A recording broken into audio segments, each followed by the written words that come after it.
নমস্কার বন্ধুরা, কেমন আছো সকলে? নিশ্চয়ই ভালো আছো। আজকে আরেকটি রেসিপি নিয়ে চলে এলাম। ডিমের কারি, কিন্তু একটু অন্য রকমের করবার চেষ্টা করছি। তোমরা দেখতে থাকো। তার জন্য আমি নিয়ে নিয়েছি যে ডিম নিয়েছি, আর এইখানে নিয়েছি গরম মশলা আছে, গোটা জিরে আর লঙ্কা আছে, শুকনো লঙ্কা, আর দিয়েছি একটু কালারের জন্য লঙ্কা, চিনি আছে একটু, আর নুন আছে, একটু হলুদ আছে। আর এখানে টমেটো আমি বেটে রেখেছি মিক্সিতে। আর এখানে পেঁয়াজ, রসুন, আদা আমি একটু ভেজে মিক্সিতে ঘুরিয়ে নিয়েছি। আর এখানে আছে কাজু, কিশমিশ, তিল আর চারমগজ।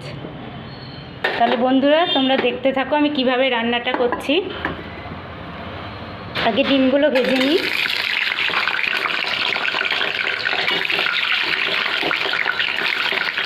হ্যাঁ বন্ধুরা, নুন নিয়েছি, এটা বলেছি কিনা মনে পড়ছে না, যে নুন নিয়ে নিচ্ছি স্বাদ অনুসারে।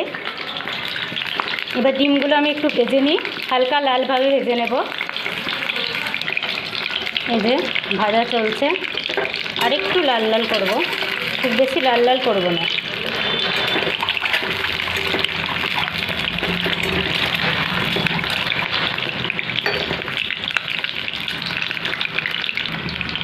এই যে এবার তুলে নেব বন্ধুরা। এবার আমি এই যে চিনি, নুন আর এই যে একটু কালারের জন্য লঙ্কা আর হলুদটা, সামান্য হলুদ দিচ্ছি। আর আমি ওর সঙ্গে তো একটু কাঁচা লঙ্কা ঝালের জন্য দিয়েছি।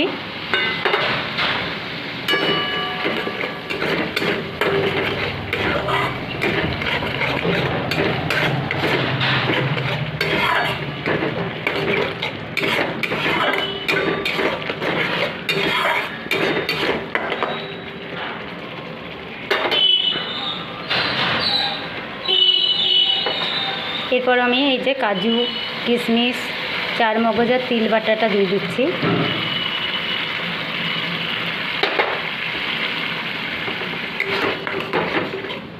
এটা একটু কষবো আমি, একটু তেলটা ছেড়ে দেবে, তাহলে জানবো আমার এটা হয়ে গেছে মশলাটা। বন্ধুরা দেখো আমার কষানো হয়ে গেছে।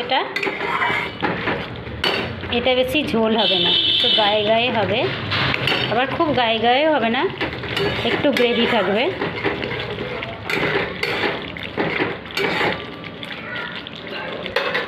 এবার আমি ডিমগুলো দিয়ে দিচ্ছি।